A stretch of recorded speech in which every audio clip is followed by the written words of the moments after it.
di mana dari Pagu 695 triliun untuk program pemulihan ekonomi nasional, ini realisasinya sudah meningkat menjadi 25%. Agar perekonomian kita masuk di dalam jalur positif, maka dorongan anggaran ini harus terus didorong terkait dengan penyerapan.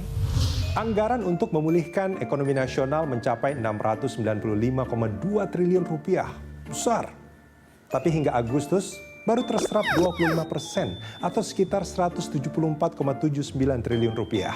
Rincian kasarnya, 387,91 triliun rupiah sudah masuk daftar isian pelaksanaan anggaran atau DIPA.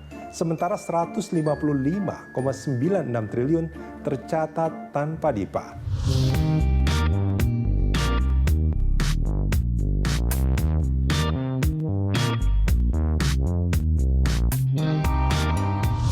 Seretnya penyerapan anggaran tentu akan berdampak pada upaya untuk memulihkan perekonomian yang sekarang berada di pinggir jurang resesi. Menko Perekonomian Erlangga Hartarto yang juga Ketua Komite Pengendalian COVID-19 dan Pemulihan Ekonomi Nasional menekankan akselerasi, percepatan agar dana PEN lekas terserap. Tapi jangan asal-asalan.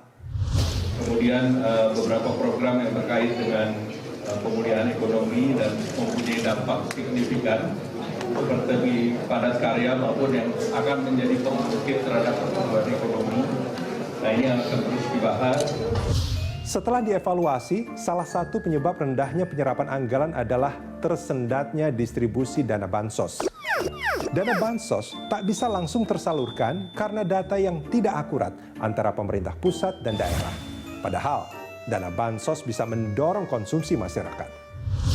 Updatingnya diserahkan pada daerah. Sehingga sampai hari ini tuh sebetulnya DTKS perlu untuk diupdate, diperbarui. Bahwa dengan adanya 11 program ini kan bisa ada yang tumpang tindih dapat lebih dari 1, 2, tapi ada yang nggak dapat. Memang waktu itu dari instruksi Bapak Presiden kita coba untuk mengcover. Karena tadi kita tahu bahwa datanya dan kemudian sistemnya pasti tidak akan bisa mencakup seluruhnya. Kalau hanya tergantung dari DTKS, maka kemudian dilapisi oleh BLT Desa. Masalah akurasi data harus diselesaikan. Dana bansos harus segera disalurkan dan harus tepat sasaran ke orang. Jangan ke tikus-tikus yang suka korupsi duit anggaran. Ingat, bila dana bansos sampai dikorupsi, alamat kita bisa masuk ke jurang resesi dan sulit bangkit lagi.